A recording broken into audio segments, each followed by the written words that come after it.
Okay, I would like to call this meeting to order. This is our annual meeting of the Regal Shores Condominium Association. Our secretary is unfortunately not here today, so I will do the roll call. Stuart Cooperstein. Here. Martin Danowitz. Here. Joyce Deutsch. Here. Ray Haslett. Here. Robin O'Connor is not here. Shelley Siegel. Here. And myself, Richard Sherman. Fellow board members, we do have a quorum.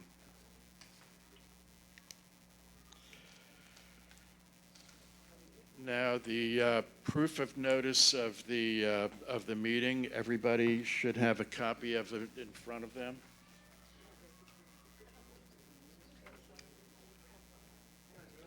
And it's been signed and notarized, so we have a proof of notice.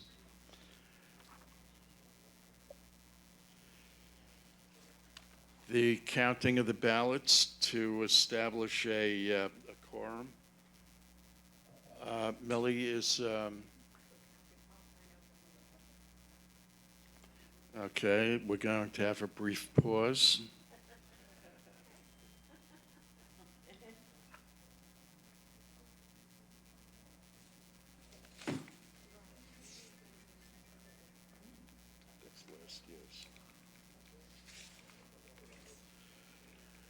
All right, while we're waiting, I'm going to skip. We're going to do the approval of the minutes from December 23rd, 2024's annual meeting. I make the motion to approve the minutes from the annual meeting of the Regal Shores Condominium Association dated December 23rd, 2024 as publicly unread. Do I have a second? Second. All in favor? Opposed? Approval of the minutes from our annual meeting last year have been approved.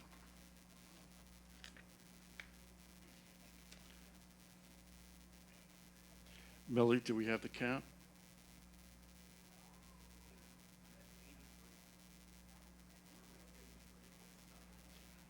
83.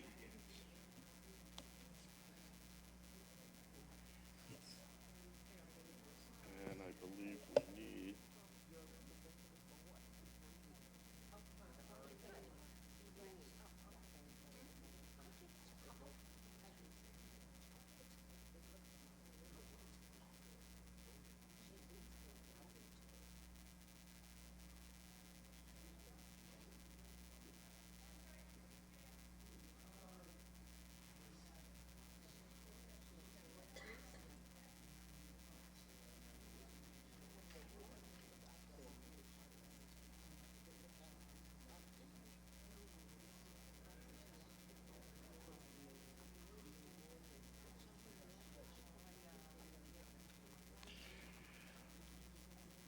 Okay, so we do have a quorum with the number of proxies and people in attendance. So moving forward.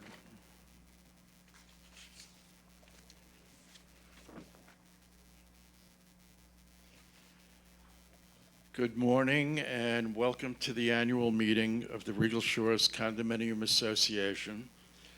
Today's President's Report is going to be very brief. This is a special meeting in that its purpose is to hold our annual elections and announce the Board of Directors for the coming year. This year, there were 4 seats up for grabs. 3 candidates self-nominated and the 4th declined. There were no other candidates. Therefore, we are not required to hold elections, and the Board of Directors will remain the same with the exception of the 4th vacated seat. The seat is being given up by Joyce Deutsch. At this time, I would like to thank Joyce for her years of sacrifice and service to the Regal Shores community, both as a director, past president, past vice president, and the chair of the landscaping committee, which I assure you is no easy task. I ask you all to put your hands together in appreciation. Thank you, Joyce. And Joyce, this is for you. No watch. Following this meeting, we are going to have a 5-minute break, and then I will call for a second reorganizational meeting. At this meeting, we will be naming our executive officers, master board representatives, and alternates. And that takes care of the president's report. As I said, very short. Marty, do you want to, the treasurer's report, please?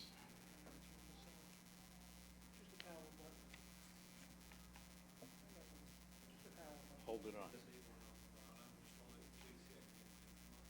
That's it. Good morning, everybody. Ooh. This is the financial report for Regal Shores Condominium Association for November 30th.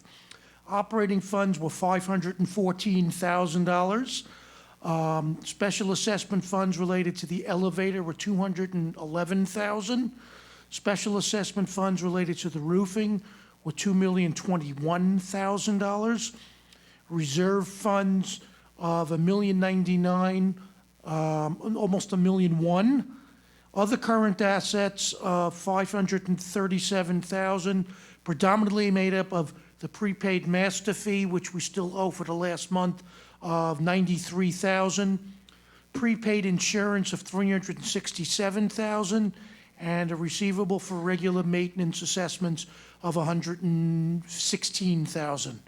Current liabilities were $789,000, of which $345,000 was prepaid, was insurance payable, and $304,000 of deferred income. The related special assessment for the elevators, $211,000. Special assessment for the roofing was $2,021,000, and our reserves were $1,100,000. Equity at $262,000. Significant income statement activity for the month of November for Regal Shores 1, buildings 1 to 10. We had professional fees of $4,500, which was the final payment for the Crane Atlantis Sears report. And then we had our fire alarm equipment and maintenance contract, and we had repairs and maintenance of fire watch, predominantly for building 10 of $8,400, and some paving and seal coating of $3,000. For Eagle Shores 2, the only real significant item was Siemens repairs and maintenance, was they, for about $1,600, that replaced faulty pieces, and nothing else out of the ordinary related to budget. That's it.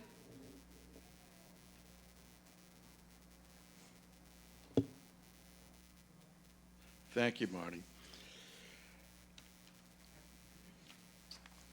Okay, and now we're moving on to confirming the slate. At present, we have not yet appointed a candidate for the open 7th board position. There being no election, the Board of Directors, Stuart Cooperstein, Martin Danowitz, Ray Hazlitt, Robin O'Connor, Shelley Siegel, and myself, Richard Sherman, remains the same for 2026. As president, I, Richard Sherman, cast one vote for the slate. All in favor? We have unanimous consent.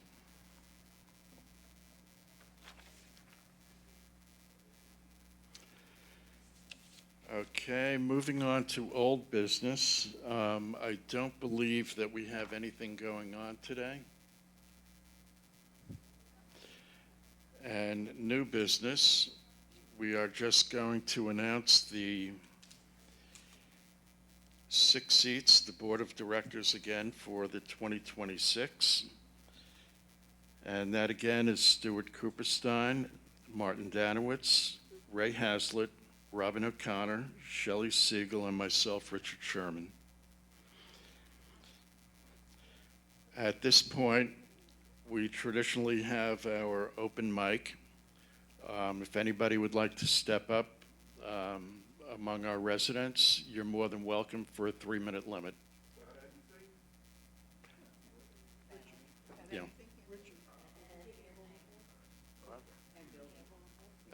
Hi, my name is Michael Gett, and I'm at Building 10, and I've only been here about 2 weeks, but I realize that a lot of people are driving too fast in these roads, okay? I'm sure it's been brought up, but how about, my suggestion is to get speed bumps, okay? And speed bumps, thank you. Okay, speed bumps are not as expensive as you think. We don't need contractors digging. They actually sell speed bumps that go above the road, okay? And I don't think we need too many. Just get one right now, see how that works. If it works well, just get more. And that's all I have to say about Vietnam. Okay, thank you. Michael, thank you.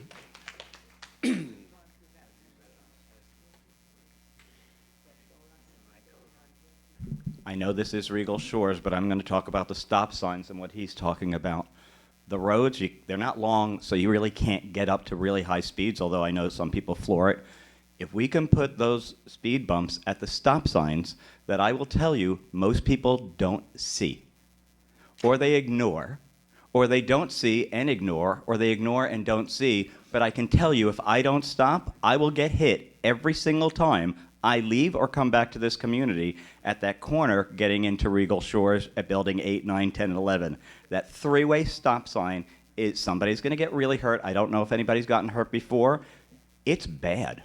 It's really bad. So if you put, like coming into the gates, just at those 3 stop signs, you put speed bumps there, then people will have to stop, and maybe someone won't get hurt.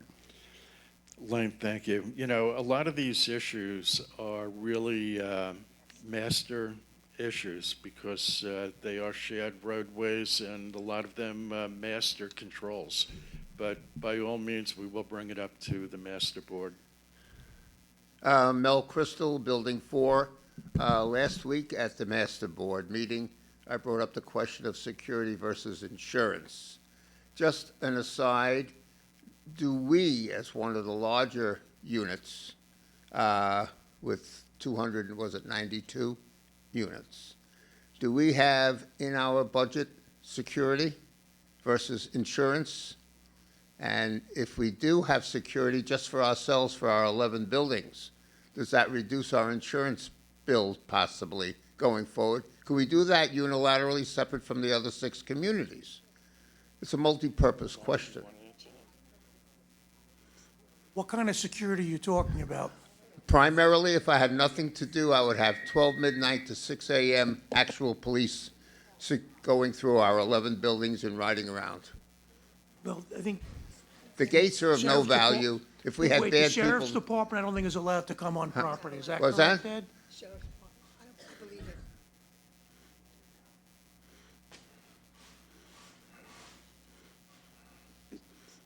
You could hire sheriff's department off duty.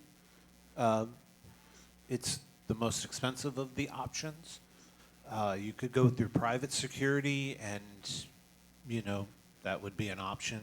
I will tell you, no, that's not in the budget, but that's something the board may want to consider. That's your prerogative. Just remember, coming into the community is master space. All the gates are master, they're not ours. We well, have no the control walls of that. and the gates are of no value if you have real bad guys. They'll They're go not right over the gates. They were never designed as security gates, they're courtesy gates. Okay, so now This is it's a not question. defined as a secure community. In the nature of the world that we have right now, I think it's in our mutual interest that we have a deterrent for the outside world to keep our community as safe as it is. The board can Mel, take that Mel, under consideration. You are in South, that's not the same entrance.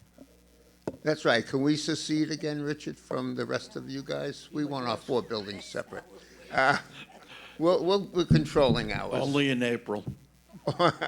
No, we would like that. We have our own gate. We'll do our 4. No, but hey, peace of mind is one thing. You'll see the news every single day, and apprehension is something that we can have. And as I mentioned to our fellow people, we have a lot of apathy in our group, as you can tell.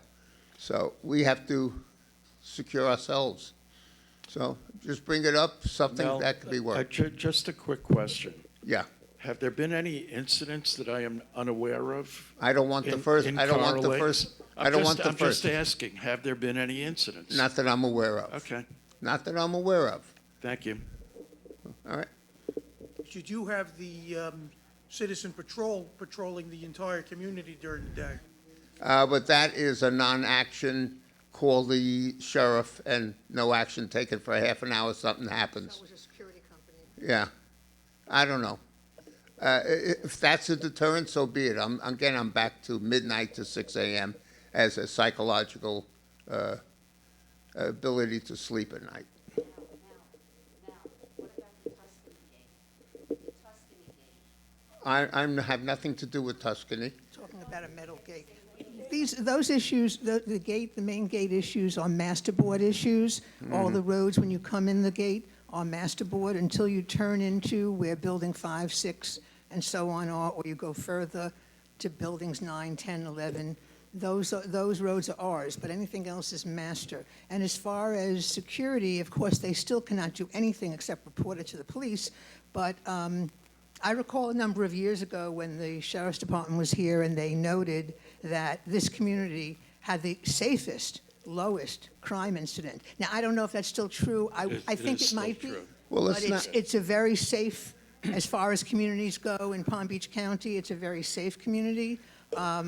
It's something to consider, but it is an Well, extra I think expense. the bad guys have figured out that Boca Raton has all the money. And that's why they don't come up here, they go down there. But There you all go. kidding aside, we don't want that first incident to take place. And the way the world is and the apathy that it is something that we have to address. Thank you, Mel. You're welcome. I'm sorry, I got to get up before.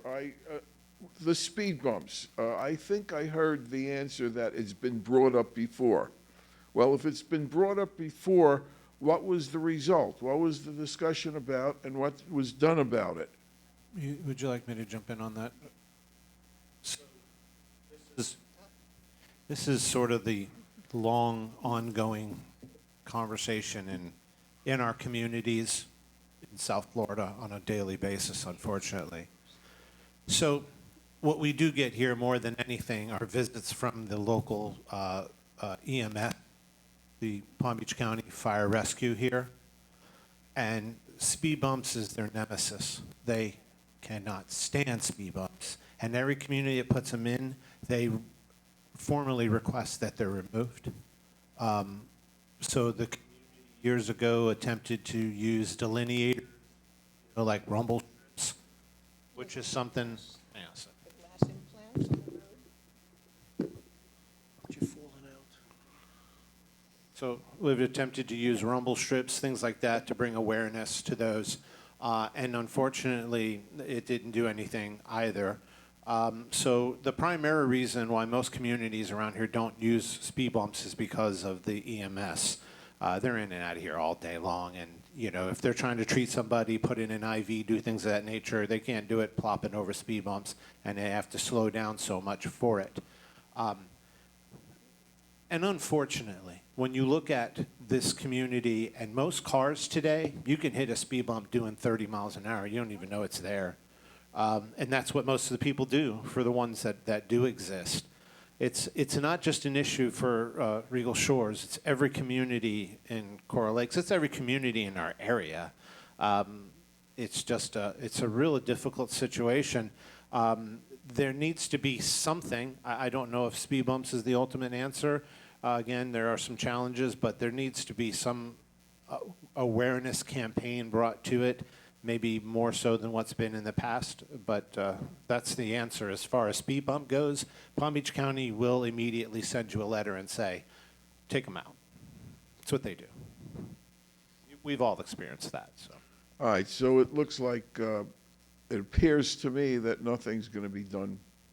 That's what it Well, sounds no, I think like. there needs All to right. be an awareness campaign. I don't know if speed bumps is the answer. Well- That may not be the answer, but something needs to happen. my I think point- everybody agrees with that. I've been here less than 2 weeks, and I'm sure that this problem has been more than 2 weeks, maybe 2 years, maybe 10 years.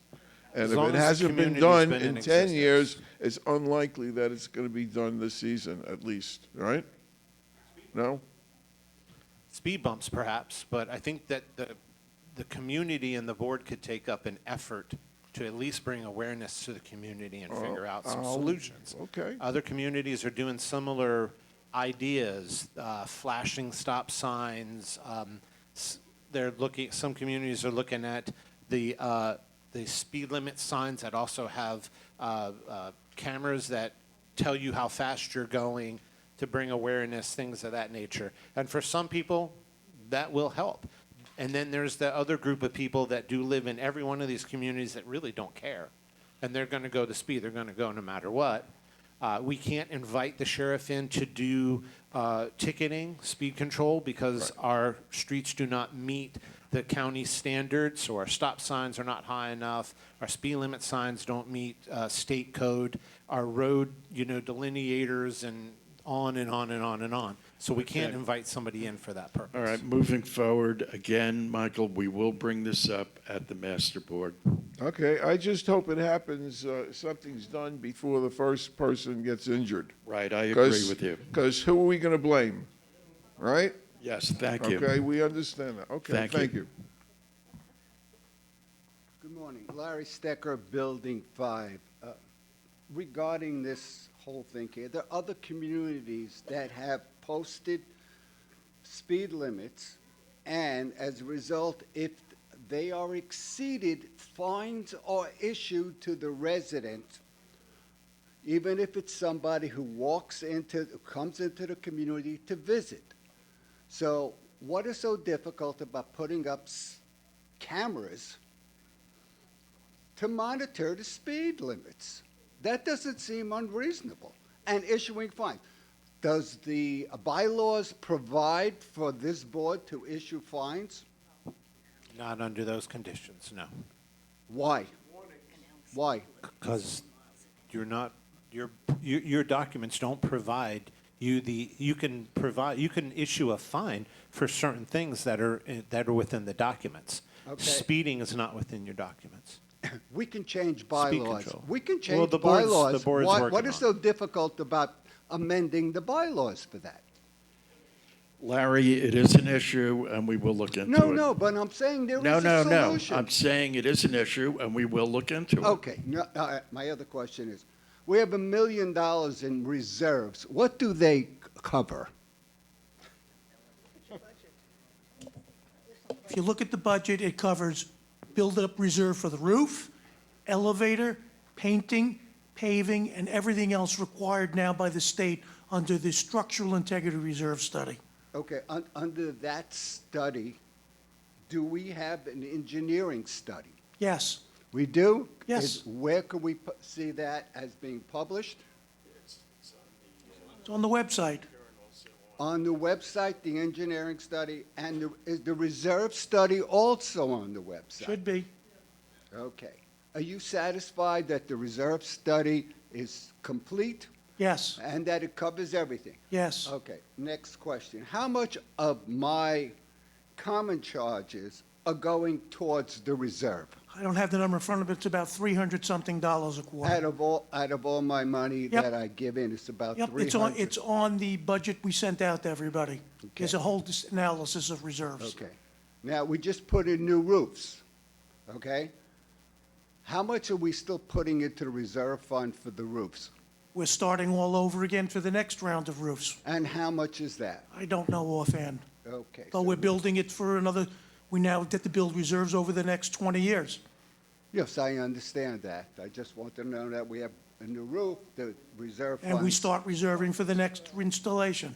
For the next installation. Okay, that's fine. Just wanted to know where my money was going. And what other reserve projects are being underway at this point? None. None. There are no current projects requiring reserve utilization. Okay. Well, we haven't done it yet. What will the total reserve fund be at the end of the year? Whatever I don't have the number in front of me, but the file that we sent out shows the expected reserve at the end of the year. Thank you for your information. Larry, you received all that information in the mail with the projected budget for But I 2026. just wanted to get it out, okay? I want to know, because all our common charges keep going up and up and up And and they're up going and to up. continue going up. Exactly, but I wanted to know what they cover, okay? It's becoming unaffordable for some people here to pay these things.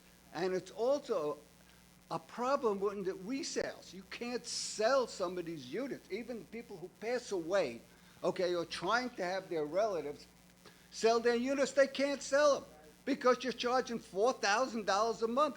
Go to any of these other Larry, communities. you We want are to know so, something? so Why don't overfunded. you can contact the state and talk to the state, number one, about insurance, which is starting to come down. You can talk to them about all the new Sears regulations with all the reserves that we now have to have 100% fully funded. And you Talk to them should. about it. And you should have them fully funded, because And when I they get are. charged $16,000, $20,000 to replace a roof because you don't have any reserves. Larry, this goes back that's 30 years That's ago. unforgivable. Unforgivable. Larry, you're saying Thank things- you. Okay. You guys should have known what the hell Larry, was you're saying going on things that are before not that true. You're really, Not true.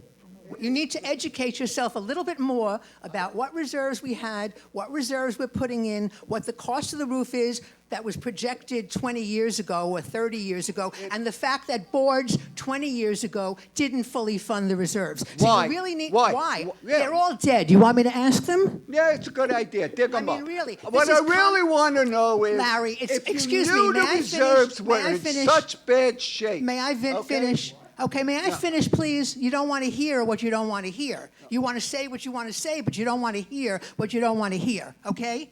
Now listen, I lived in another community where you had an option to fully fund or not, and they did not fully fund. When Hurricane Wilma came, there were buildings that had no money at all in their reserves. We fully fund. We've been fully funding all along.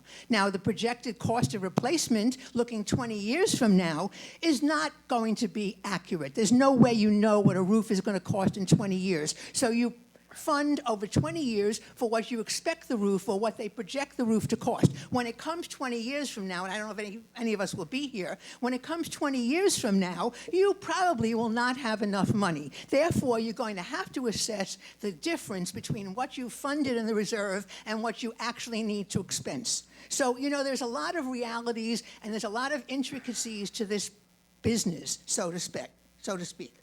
And I know, being on this board for 8 years and being on other boards for many years, that we are doing the best we absolutely can. Now, if you have reasonable questions, or if you research something and you come back to us with a reasonable question, we can answer your reasonable question. But don't go off on a tangent telling us we're not doing what we should be doing, because we are. I didn't say you weren't doing what you're doing. The prior board that was here did not do the job. You and said I- you can go to we- the cemetery and you can go tell them all about it. No, well, you want to go there? You still want to go there? The reality Okay. We want to move on. We want to move on. That's what. Okay. Okay, 3 minutes. thank you. Thanks for the input, Larry. Hey, listen. at this point, if there's nobody else stepping up to the mic, I will entertain a motion to adjourn. All in favor? Opposed? Okay, this meeting is adjourned. I'm going to call a 5-minute recess, and then we will have our reorganizational meeting. Okay.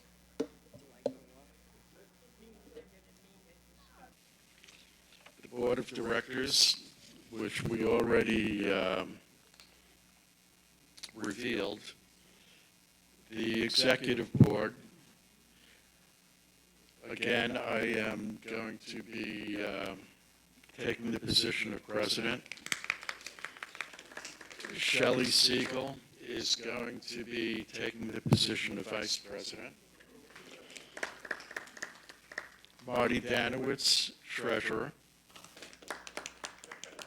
And Robin O'Connor, again, who is not here, will be remaining on as Secretary.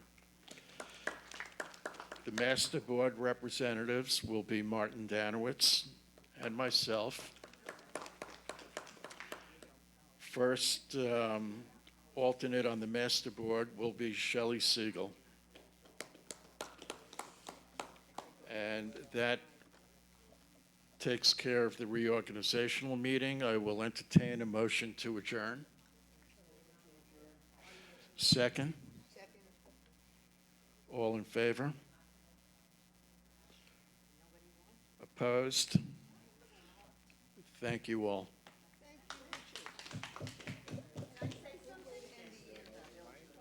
No. May I? Yes, absolutely. Yes, I do, and I just spoke it last week. I saw your wonderful photos. It was actually Yiddish, but they didn't know.